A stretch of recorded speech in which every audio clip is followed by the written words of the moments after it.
Hello guys, welcome back to my channel. So in the last video we have discussed theorem related to the divisor function and sigma function.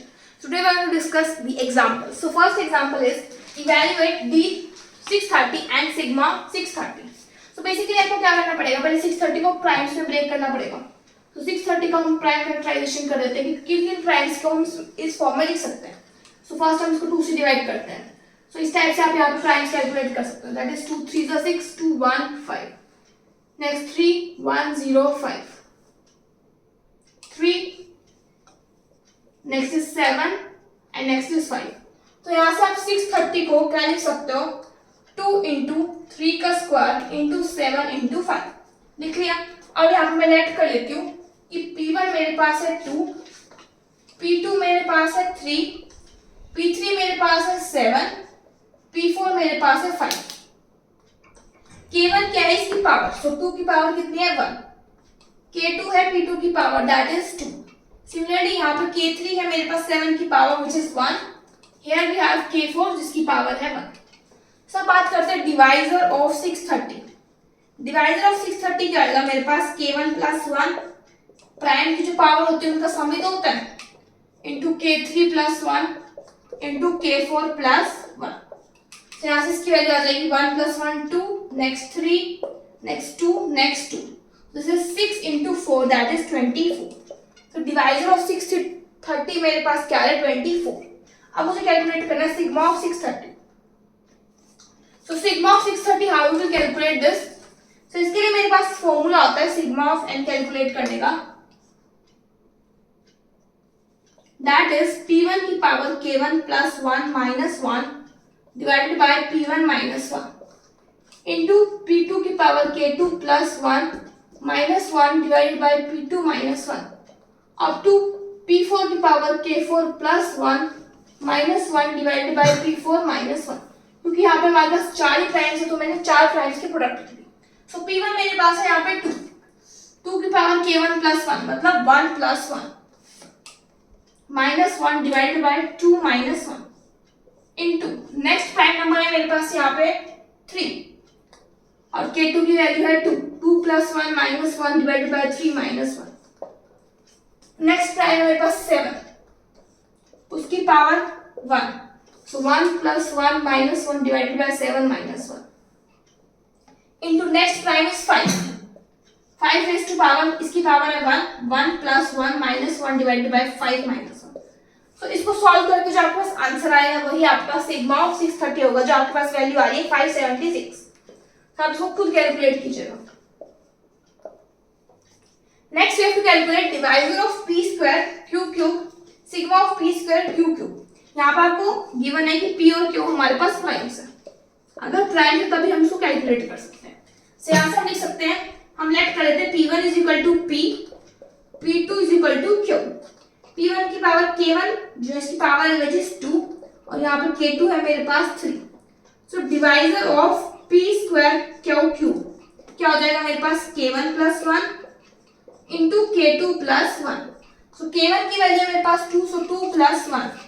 K2 plus 1 means 3 plus 1 which is 3 into 4 that is 12. So divisor of P square Q cube is 12 divisors है इसकी possible. Next हम find out करेंगे sigma of p square q cube. तो यहाँ पे formula आ जाएगा sigma of n का, क्योंकि दो ही प्राइम नंबर है. Sigma of n is equal to p1 raise to power K1 plus 1 minus 1 divided by p1 minus 1 into p2 raise to power K2 plus 1 minus 1 divided by p2 minus 1. So यहाँ पे p1 है मेरे पास p, सो यहाँ आ जाएगा p और K1 है मेरे पास 2. 2 plus 1 that is 3 minus 1 divided by p minus 1 into next आ जाएगी P2 है मेरे पास यहाँ पे Q raise to power K2 मतलब 3 plus 1 that is 4 minus 1 divided bye Q minus 1. तो P क्यूब माइनस 1 को हम ओपन अप करके लिख सकते हैं that is P minus 1 into P square plus P plus 1 divided by P minus 1. तो P minus 1 से P minus 1 cancel. Similarly Q raise to power 4 minus 1 को हम कैसे ब्रेक करेंगे, Q square minus 1 into Q square plus 1. Further हम Q square minus 1 को break करेंगे, Q minus 1 into Q plus 1 into Q square plus 1 divided bye Q minus 1. तो ये भी कैंसिल. फाइनली मेरे पास क्या आंसर आ जाएगा, p square plus p plus 1 into Q plus 1 into Q square plus 1। सो ये मेरे पास वैल्यू है सिग्मा ऑफ एन। सिमिलरली आप कोई भी डिवाइजर और सिग्मा कैलकुलेट कर सकते हैं। So let us see example number 2। यहाँ पे क्या बोला है, find all n such that divisor of n हमारे पास 10 बन जाए, hence find the least value of n. So हम यहाँ पे लेट कर लेते हैं n is equal to p1 की पावर a1 p2 की power a2 up to pr की power ar। Every number can be expressed as the product of prime raised to power something. This is by the theorem of arithmetic. So ऐसे find out करते हैं divisor of n। Divisor of n क्या होगा, a1 plus 1 power में plus 1 कर देते हैं a2 plus 1 up to ar plus 1। So मुझे यहाँ पे डिवाइजर ऑफ n का चाहिए 10 चीज। 10 is equal to a1 plus 1 a2 plus 1 up to ar plus 1। Now 10 को हम क्या ब्रेक कर सकते हैं, 5 इंटू 2, या फिर हम 10 को लिख सकते हैं 1 इंटू 10। और कोई पॉसिबिलिटी नहीं है। दो पॉसिबिलिटी है, या तो a1 प्लस 1 मेरे पास 5 की इक्वल हो और a2 प्लस 1 मेरे पास 2 के इक्वल हो। एक तो ये पॉसिबिलिटी है। दूसरी पॉसिबिलिटी क्या है, a1 प्लस 1 मेरे पास 1 के इक्वल हो और a2 प्लस 1 मेरे पास 10 के इक्वल हो। अगर a1 प्लस 1 5 के इक्वल, तो यहाँ से a1 की वैल्यू आ जाएगी 4 और a2 की वैल्यू आ जाएगी मेरे पास 1। यहाँ से मेरे पास a1 की वैल्यू आ जाएगी 0 और a2 की वैल्यू आ जाएगी मेरे पास 9। अब देखिए जो n है मेरे पास, n इज इक्वल टू क्या बन जाएगा मेरे पास, p1 की पावर 4 इंटू p2। सिमिलरली यहाँ पे मेरे पास n क्या बन जाएगा, p2 की पावर 9। सो दो पॉसिबिलिटी है, मैं लेट कर लेती हूँ यहाँ पे p1 is equal to p and p2 is equal to q। दो पॉसिबिलिटी क्या आ रही है, p is to power 4 into q, या फिर आपकी मर्जी, आप लेट करो या ना करो, या फिर p की पावर 9। ये हमारे पास दो पॉसिबिलिटी आ रही है, जहाँ पे मेरे पास p जो है प्राइम है और q भी हमारे पास प्राइम है। सो यहाँ से हम लीस्ट वैल्यू फाइंड आउट करना चाहिए कि लीस्ट वैल्यू क्या होगी। सपोज लीस्ट प्राइम नंबर तो मेरे पास 2 ही है और उससे नेक्स्ट लीस्ट मेरे पास 3 है। अगर मैं इससे ज्यादा प्राइम पुट करूँ यहाँ पे तो वो तो वैल्यू बहुत ही लार्ज हो जाएगी। तो लीस्ट प्राइम मेरे पास ही है। अब मैं यहाँ पे पुट करती हूँ p2 को 2 से आ जाएगा 2 की पावर 4 इंटू 3। या फिर मैं क्या केस ले सकती हूँ, यहाँ पे पुट करूँ p2 इक्वल टू आ जाएगा 2 की पावर 9। अगर मैं इंटरचेंज करूँ वैल्यूज, p को मैं पुट करूँ 3 और q में पुट करूँ 2, तो मेरे पास वैल्यू क्या आएगी यहाँ से 3 raised to power 4 इंटू 2। और यहाँ पे अगर पुट करूँ तो आ जाएगा 3 raised to power 9। ऑलरेडी 2 से बड़ा है तो हम वो लेंगे। सो अब इन सब में से मुझे छोटा है तो ये हो सकता है, फिर ये पॉसिबिलिटी है। So this is equal to 16 into 3 that is 48। और ये वाली चीज जो है वो छोटी है, इससे इसका मतलब जो लीस्ट वैल्यू है मेरे पास n की वो यही होगी। This is the 48 value. So अब हम चेक करेंगे p को 2 3 पुट करके कि लीस्ट वैल्यू कहाँ पे आ रही है। एग्जांपल थर्ड आपको प्रूफ करना है summation d divides n log d is equal to 1/2 divisor of n into log n। सो यहाँ पे हम लेके चलते हैं let d1 d2 dn be divisors of n। ये सारे मेरे पास डिवाइजर्स हैं n के। अगर ये डिवाइजर्स हैं सो n by d1 n by d2 divide by n by dn, ये भी सारे क्या होंगे, डिवाइजर्स होंगे n के। जैसे मैंने कल आपको एग्जांपल लेके प्रूफ किया था, अगर 6 है इसके डिवाइजर्स क्या है 1 2 3 6। सो मैं 6 by 1 करूं 6 by 2 करूं, मतलब n by divisor 1 n by divisor 2 n by divisor 3 n by divisor n से आ जाएगा मेरे पास 6 3 2 1। तो ये देखो डिवाइजर्स जो है बस ये उल्टे लिखे जा रहे हैं लेकिन सेम वाले डिवाइजर्स। तो ये भी डिवाइजर्स होते हैं, ये मैंने आपको कल बताया था छोटा सा प्रूफ एग्जांपल लेके। तो ये भी हमारे पास डिवाइजर है, तो हम क्या लिख सकते हैं summation d divides n log d। इसका क्या मतलब है, sum of log of all divisors of n। इसका मीनिंग है कि सम ऑफ ऑल log लेना है सभी डिवाइजर्स का। फर्दर हम क्या लिख सकते हैं, log d को क्या लिख सकते हैं n by d भी लिख सकते हैं। तो आ जाएगा summation d divides n log of n by d। तो हम इसको समेशन को ओपन अप करते हैं, आ जाएगा log of n by d1 plus log of n by d2 up to log of, मैंने मान लिया अप टू dn के जगह dr डिवाइजर्स मान लो, log of n by dr। So log of m by n किसके equal होता है, log m minus log n। Similarly आ जाएगा log n minus log d2 up to log n minus log dr। After this देखिए हम क्या करेंगे, यहाँ पे log n वाले कंबाइन कर देते हैं। सो यहाँ पे log n कितनी बार आ रहा है, r टाइम्स, क्योंकि हमारे पास r ही डिवाइजर्स पॉसिबल है। तो यहाँ पे हम लिख सकते हैं r log n, क्योंकि n टाइम्स आ रहा है, minus log d1 plus log d2 up to log dr, which is equal to your summation d divides n log d। ये चीज इसके इक्वल है। फर्दर देखिए हम क्या कर सकते हैं, ये वाली चीज है, ये समेशन है log का, तो हम इसको लिख सकते हैं minus summation d divides n log d। ये वही डिवाइजर्स हैं जो डिवाइड कर रहे हैं मेरे पास n को, और इनका सम को हम लिख सकते हैं log d, that is r log n is equal to this. So ये चीज माइनस में हो जाकर प्लस बन जाएगा, तो हमें मिल जाएगा 2 summation d divides n log d is equal to r log n। क्या से आ जाएगा, summation d divides n log d is equal to r by 2 log n। अब देखिए यहाँ पे r को हम रिप्लेस कर सकते हैं d ऑफ n से बाय 2 log n। मैंने ऐसा क्यों किया, देखो r मतलब कितने डिवाइजर्स आ रहे हैं, log n कितनी बार आ रहा है, जितने डिवाइजर्स है, जितने डिवाइजर्स है उसी को तो हम dn बोलते हैं, number of divisors only denotes dn। तो मैंने r को रिप्लेस कर दिया यहाँ पे dn से। और let us discuss example number 4। In example number 4 we have, if n is greater than 1, it is not a prime. We have to prove that sigma of n is greater than n plus under root of n. Now there n is greater than 1 and it is not prime. So therefore n is composite. Prime नहीं तो composite मिलेगा। If it is composite तो हम n को लिख सकते हैं a into b, where 1 is less than equal to a, less than equal to b, less than n। मैंने ले लिया यहाँ पे कि 1 जो है वो छोटा है मेरे पास, लेस देन ले रखा है आपकी बुक में यहाँ पे, और यहाँ पे ले रखा है लेस देन इक्वल टू, यहाँ पे ले रखा है लेस देन n। ठीक है, तो n को मैंने ये ले लिया ये। अब देखो n जो है वो b से बड़ा है, लेकिन अगर मैं b का स्क्वायर कर दूं तो ये बड़ा हो जाएगा मेरे पास n से। सो b square becomes greater than n, क्योंकि n जो है वो छोटा है इससे, लेकिन अगर इसका स्क्वायर कर देंगे क्योंकि सारे नेचुरल नंबर से, तो वो चीज बड़ी हो जाएगी उससे। सो b square becomes greater than n। तो यहाँ से मैं क्या लिख सकती हूँ, n is less than equal to b square, और यहाँ से लिख सकती हूँ under root n is less than equal to b। ये चीज मेरे पास लेस देन इक्वल टू क्या आ चुकी है, d आ चुकी है।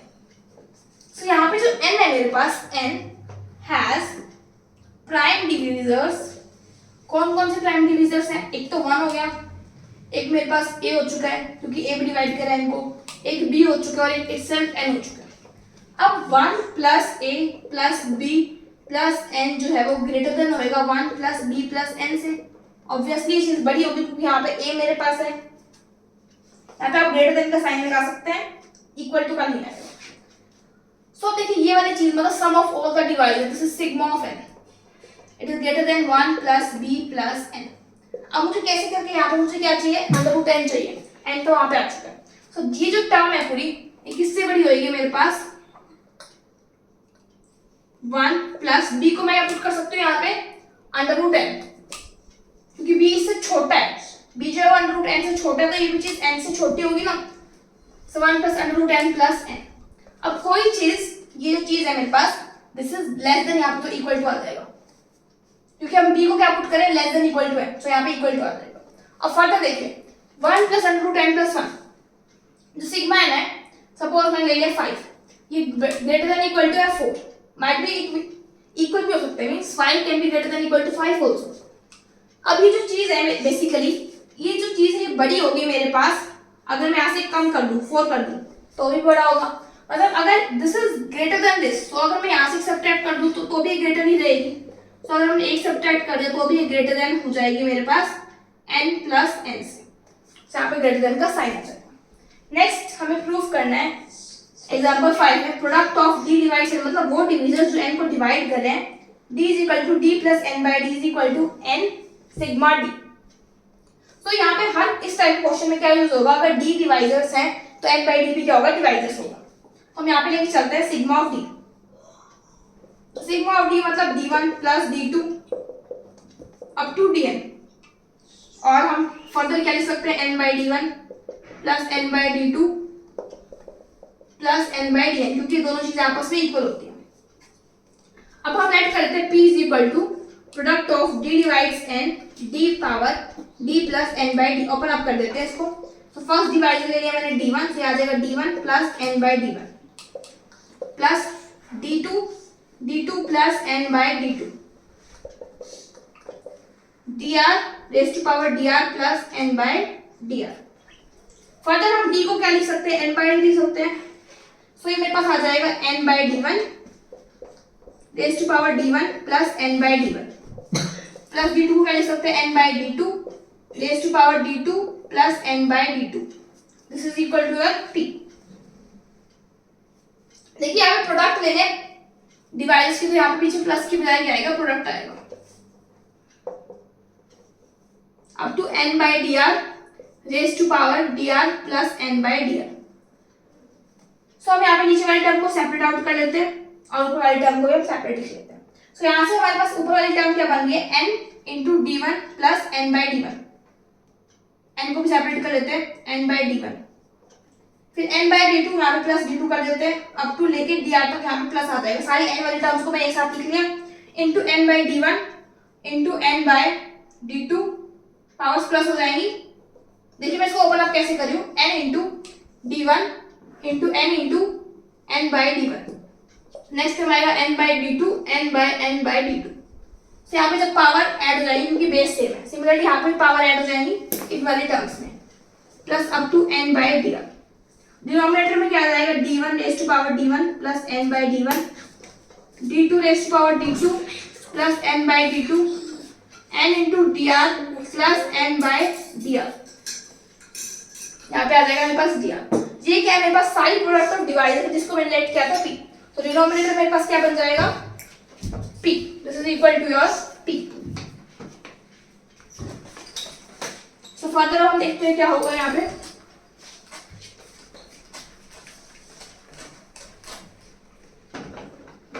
सो ये मेरे पास आ चुका है p is equal to n d1 plus d2 up to dn into n into n by d1 plus n by d2 up to n by dr divided by p।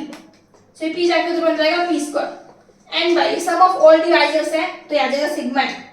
Similarly n by d1 को मैं d1 भी तो लिख सकती हूँ, तो ये बन जाएगा n raise to power d1 plus d2। ये भी क्या हो जाएगा, sum of divisors sigma n। देखिए n by d1 plus n by d2, यहाँ पे मैंने प्रूफ किया था कि सिग्मा d क्या होता है, इन सभी का सम भी होता है। तो आ जाएगा p square is equal to n to sigma n। Further आ जाएगा p is equal to n sigma n, और हमें यही प्रूफ करना था। प्रोडक्ट मैंने क्या ली थी यहाँ पे, this is equal to this, आ जाएगा मेरे पास फाइनल रिजल्ट।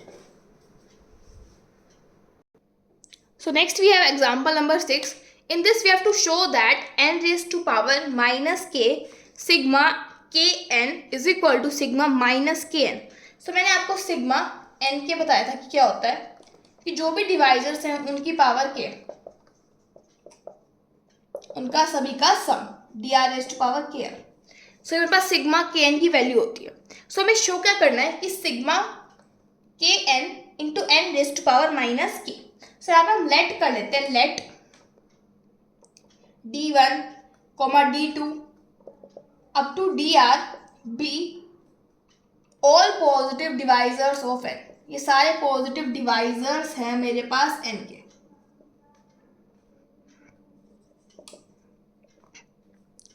तो ये सारे पॉजिटिव डिवाइजर्स हैं n के। सो सिग्मा ऑफ kn का मीनिंग क्या है, कि sum of the kth power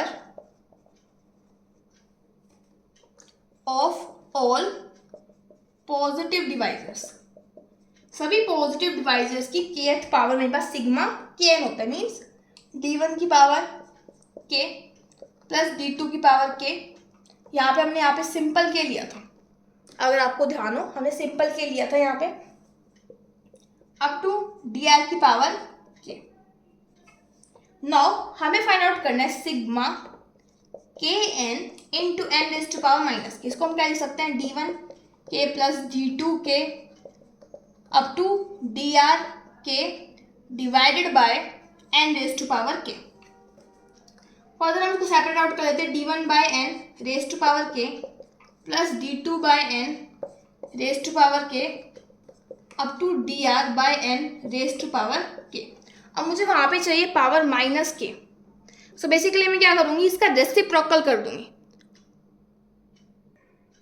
so it will become n/d1 raise to power minus k plus n/d2 raise to power minus k up to n/dr raise to power minus k. So n/d1, क्योंकि हमको पता है कि d1 एक divisor है, सो n/d1 भी क्या होगा, एक डिवाइजर होगा। सो मतलब इनका सम अगर मैं लिखती हूँ सिग्मा n, तो इसका सम भी मैं क्या लिख सकती हूँ, सिग्मा n। सो n/d1 ये सबका समेशन है, सभी डिवाइजर्स का, इसको लिखेंगे हम सिग्मा n। और पावर क्या है, माइनस के, तो हम इसको यहाँ पे लिखेंगे माइनस के। और हमें यही प्रूफ करना था। देखिए इसको मैं लिखूंगी सिग्मा n और पावर है माइनस के, माइनस के। तो फर्दर हमने यहाँ पे प्रूफ कर दिया कि sigma n raise to power k, n raise to power minus k into sigma k n is equal to n raise to power minus k into n। और हमें यही क्या करना था, प्रूफ करना था।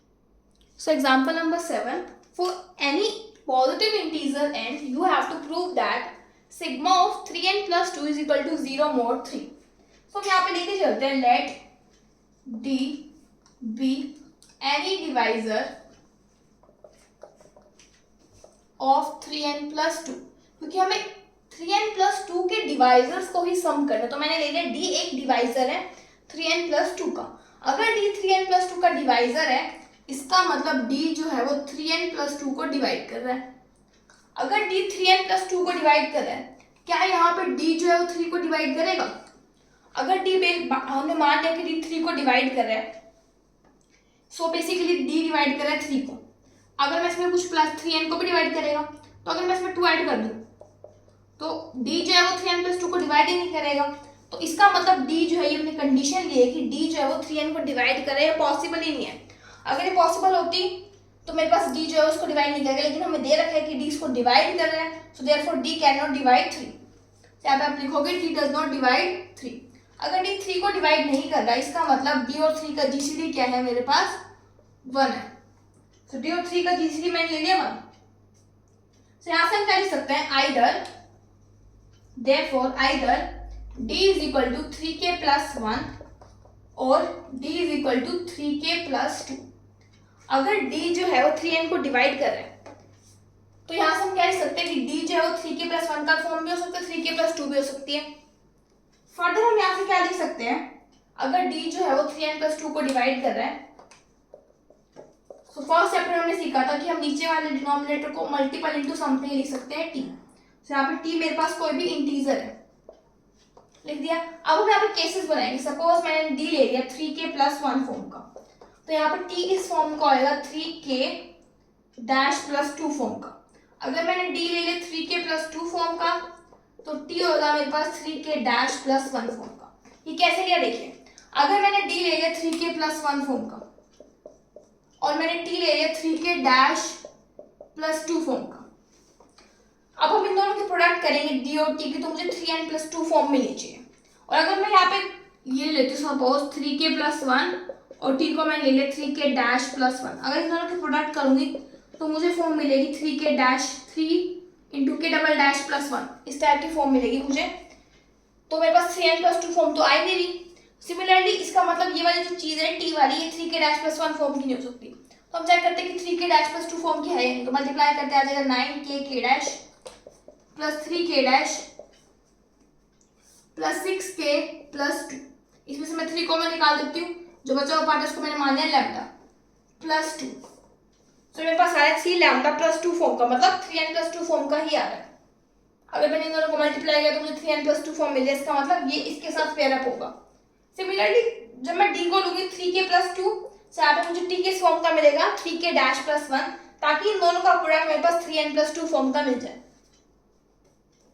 सो in the both the cases d3 जो है वो d प्लस t को डिवाइड करे।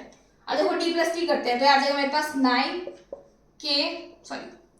3 divides 3k plus 3k dash plus 3 इसको डिवाइड कर रहे हैं ना। सो देयरफॉर हम यहाँ से क्या लिख सकते हैं कि 3 इसको डिवाइड करें, मींस 3 डिवाइड करें d प्लस 2 को, और d क्या है, एक डिवाइजर है मेरे पास 3n प्लस 2 का। सिमिलरली यहाँ से हम क्या लिख सकते हैं कि t भी एक डिवाइजर है, अगर d डिवाइजर है तो t भी डिवाइजर मिलेगा। मतलब हम इसको रिप्लेस कर सकते हैं 3 divide sigma of divisors of 3n plus 2, मतलब जितने भी डिवाइजर है 3n प्लस 2 के, वो 3 उनको डिवाइड करेगा, यहाँ से मैंने इसको जनरलाइज करके। फर्दर हम यहाँ से क्या लिख सकते हैं, sigma of 3n plus 2 is congruent to 0 mod 3। ये हमने चैप्टर नंबर 2 में सीखा था। नेक्स्ट देखते हैं example number 8। If n is the power of 2, अगर n 2 की पावर में, सपोज मैंने ले लिया यहाँ पे n इज इक्वल टू 2 की power 0 that is equal to 1, we have to prove that sigma n जो होगा वो मेरे पास और होगा। तो यहाँ पे सिग्मा फाइंड आउट करते हैं। सिग्मा n मतलब सिग्मा 2 की पावर 0 मीन सिग्मा ऑफ 1, और सिग्मा ऑफ 1 क्या होता है, 1 ही होता है, मीन्स ये आ रहा है मेरे पास कोड। अब मैं चेक करती हूँ फॉर n ग्रेटर देन 1। जब n मेरे पास 1 से बड़ा है तो n मेरे पास किस फॉर्म का होगा, 2 की पावर k, क्योंकि यहाँ पे दे रखा है कि किसकी पावर में होना चाहिए, 2 की पावर k में होना चाहिए। तो फर्स्ट नंबर आ जाएगा 1, नेक्स्ट मिल जाएगा 2 प्लस 2 स्क्वायर, यहाँ पे मैंने ले लिया सिग्मा ऑफ n मतलब सभी डिवाइजर्स 2 की पावर k के, अब two 2 raise to power k, ये बन गई जीपी। इसका सम क्या होता है, 2 की power k plus 1 minus 1 divided by 2 minus 1। देखिए जीपी बने जिसका r मतलब कॉमन रेशियो मेरे पास 2 और फर्स्ट टर्म है मेरे पास 1, a मतलब फर्स्ट टर्म। सो यहाँ पे सम का फॉर्मूला क्या होता है मेरे पास, a into r raise to power n minus 1 divided by r minus 1। अब यहाँ पे देखिए यहाँ से लेके यहाँ तक k टर्म्स है प्लस 1, तो मतलब k प्लस 1 टर्म्स है। यहाँ पे मेरे पास n क्या है, k plus 1 which is further equal to 2 raised to power k plus 1 minus 1। अब ये टर्म है even माइनस 1, आपको हमेशा क्या मिलेगा, ओड मिलेगा। इसका मतलब सिग्मा ऑफ n क्या होगा मेरे पास, odd when n is in the power of 2। In example number 9 we have to prove that product of two odd primes cannot be a perfect square। so हम late कर लेते हैं, यहाँ पे contradiction से प्रूव करेंगे। पहले हम लेट करते हैं कि n जो है वो मेरे पास क्या है, p के फॉर्म में, where p and q are odd primes। n जो p के फॉर्म है, हमें प्रूव करना है कि वो परफेक्ट नंबर नहीं होगा, means sigma of n is equal to 2n। This is for the case of perfect number. Perfect number की जब मैंने डेफिनेशन बताई था, मैंने आपको बताया था कि सिग्मा n क्या होता है, 2 इंटू परफेक्ट नंबर, n अगर कोई परफेक्ट नंबर है तो यहाँ पे n मेरे पास क्या है, परफेक्ट नंबर। आपको दे रखा है कि प्रोडक्ट ऑफ टू और primes can not be a perfect number. तो हम सपोज कर लेते हैं यहाँ पे, ये हमने लेट किया है कि n एक परफेक्ट नंबर है, तो सिग्मा ऑफ n 2n के इक्वल होगा। n की वैल्यू क्या है, pq। सिग्मा ऑफ pq किसके इक्वल होगी, 2pq के इक्वल। तो sigma of p into q को हम क्या लिख सकते हैं, we know that sigma function is a multiplicative function, so we can write it further, that is sigma into p, sigma of q is equal to 2pq। p एक odd number है, odd prime है, तो इसकी sigma value हो जाएगी p plus 1 into q plus 1 is equal to 2pq। मैंने आपको इस चैप्टर में कुछ नोट्स करवाए थे, मैंने कहा था कि वो एक्सरसाइज में उनका प्रूफ होएगा, आप एक बार जस्ट रिमेंबर कर दो। उसमें मैंने क्या बताया था कि p अगर कोई ऑड प्राइम नंबर है तो उसके मेरे पास सिर्फ 2 ही पॉसिबल फैक्टर्स हो सकते हैं, 1 एंड p, 2 ही डिविजर्स हो सकते हैं 1 एंड p, और सिग्मा ऑफ p मतलब उनका सम, सो 1 प्लस p आ जाएगा सिग्मा ऑफ p का। सिमिलर सिग्मा ऑफ q आ जाएगा q प्लस 1, इनको मल्टीप्लाई कर लेते आ जाएगा pq plus p plus q plus 1 is equal to 2pq, so it will become p plus q minus pq plus 1 is equal to 0। so first and third terms में से मैं p common निकालती हूँ, मिल जाएगा 1 minus q plus 1 into q plus 1 is equal to 0। I hope यही तक आया होगा हमारे पास। उसके बाद देखिए हम इसको फर्दर क्या लिख सकते हैं,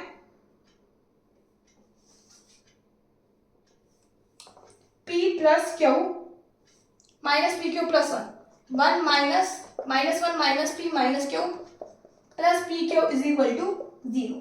इसको हम इस टाइप से लिख सकते हैं। अब हम फर्दर क्या लिख सकते हैं, pq minus p minus q plus 1 is equal to 0। आपको दे रखा है इक्वल्स टू हमारे पास क्या है, 0 है। So now we will add 2 on both sides. जब हम यहाँ पे दोनों साइड 2 ऐड करेंगे, पहली बात यहाँ पे माइनस 1 है, प्लस 2 इज इक्वल टू 2, से आ जाएगा pq minus p minus q plus 1 is equal to 2। यहाँ से p कॉमन निकालते आ जाएगा p इंटू q माइनस 1, यहाँ से माइनस 1 कॉमन निकालते आ जाएगा q minus 1 is equal to 2, से आ जाएगा p minus 1 into q minus 1 is equal to 2। 2 into 1 लिख सकते हैं, या तो यहाँ से p माइनस 1 1 के इक्वल होगा और q माइनस 1 2 के इक्वल होगा, या फिर सेकंड केस हो सकता है q माइनस 1 2 के इक्वल हो और p मेरे पास किसके इक्वल हो, p माइनस 1, ये तो सेम ही बन गए। यहाँ पे ले लेते p माइनस 1 1 हो और p माइनस q माइनस 1 1 हो और p माइनस 1 क्या हो 2 हो। यहाँ से p की वैल्यू आ जाएगी 2 और q की वैल्यू आ जाएगी 3, यहाँ से q की वैल्यू आ जाएगी 2 और p की वैल्यू आ जाएगी 3। लेकिन हमने लिया था कि पी और क्यू ऑड प्राइम है, यहाँ पे तो मेरे पास इवन नंबर आ रहा है odd prime, so therefore our assumption is wrong.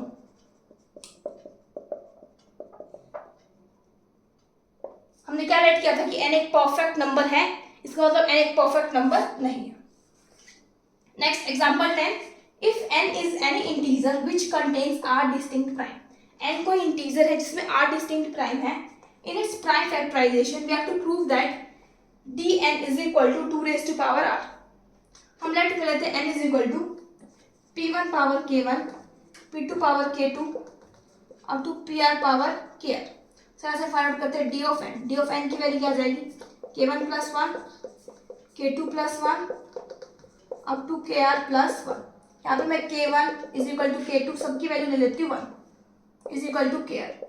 सो यहाँ पे आ जाएगा 1 प्लस 1 अप टू 1 प्लस 1. कितने टाइम्स, r टाइम्स है ना, दिस इज r टाइम्स.